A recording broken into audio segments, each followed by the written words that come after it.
एक बार एक राजा ने निर्णय लिया कि वह प्रतिदिन 100 अंधे लोगों को खीर खिलाएगा ताकि वे तृप्त हों और उसका नाम धर्मात्मा के रूप में प्रसिद्ध हो। कई दिनों तक यह आयोजन सुचारू रूप से चलता रहा, लेकिन एक दिन दुर्भाग्यवश खीर वाले दूध में एक सांप ने विष डाल दिया। परिणाम स्वरूप खीर खाने से सभी 100 अंधे लोग मर गए। इस भयानक घटना से राजा अत्यंत दुखी हो गया। उसे लगने लगा कि 100 निर्दोष लोगों की मृत्यु का पाप अब उसके सिर पर है।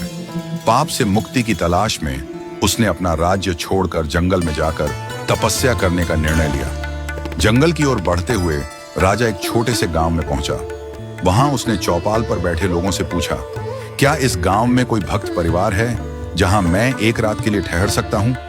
चौपाल पर बैठे लोगों ने बताया, यहाँ एक भाई बहन रहते हैं जो गहरे भक्ति भाव में लीन रहते हैं, आप उनके घर ठहर सकते हैं। राजा उस भाई बहन के घर गया और वे दोनों उसे बड़े आदर से अपने घर ले गए। अगली सुबह जब राजा उठा तो देखा कि लड़की ध्यान में लीन थी। सामान्यतः वह सूरज उगने से पहले ही ध्यान समाप्त कर लिया करती थी, लेकिन इस बार वह काफी देर तक ध्यान मग्न रही। जब लड़की ध्यान से उठी तो उसके भाई ने कहा, बहन, आज तू इतनी देर तक ध्यान में क्यों रही? हमारे घर एक मेहमान आया है, उसे जल्दी जाना है, तुम्हें ध्यान से जल्दी उठ जाना चाहिए था। लड़की ने जवाब दिया, भैया, ऊपर धर्मराज एक उलझन में थे, उन्हें एक कठिन फैसला लेना था, इसलिए मैं देर तक ध्यान में रुकी रही ताकि वह निर्णय सुन सकूं। भाई ने जिज्ञासा पूर्वक पूछा, ऐसा क्या मामला था?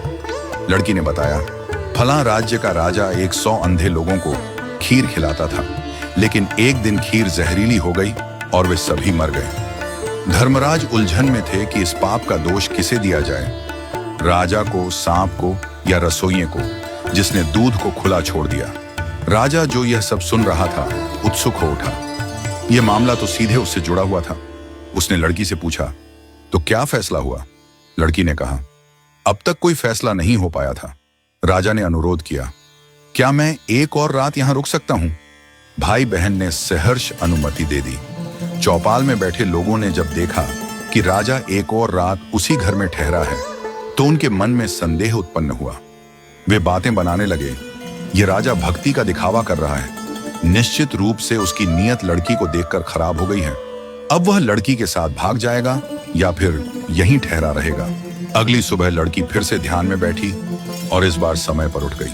राजा ने तत्परता से पूछा, अब बताओ, अंधे व्यक्तियों की हत्या का पाप किसे लगा?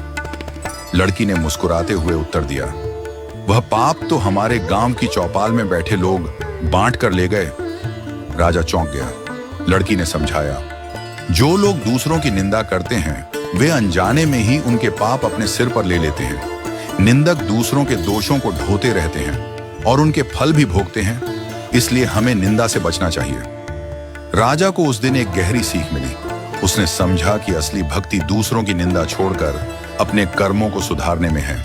उसने अपने राज्य लौटकर अपने कर्मों का प्रायश्चित करने का निश्चय किया। इस कहानी से हमें यह शिक्षा मिलती है कि हमें दूसरों की निंदा से बचना चाहिए, क्योंकि निंदा करने से हम अनजाने में उनके पाप अपने सिर पर ले लेते हैं। हर किसी को अपने कर्मों पर ध्यान देना चाहिए और सदैव भक्ति और परोपकार के मार्ग पर चलना चाहिए।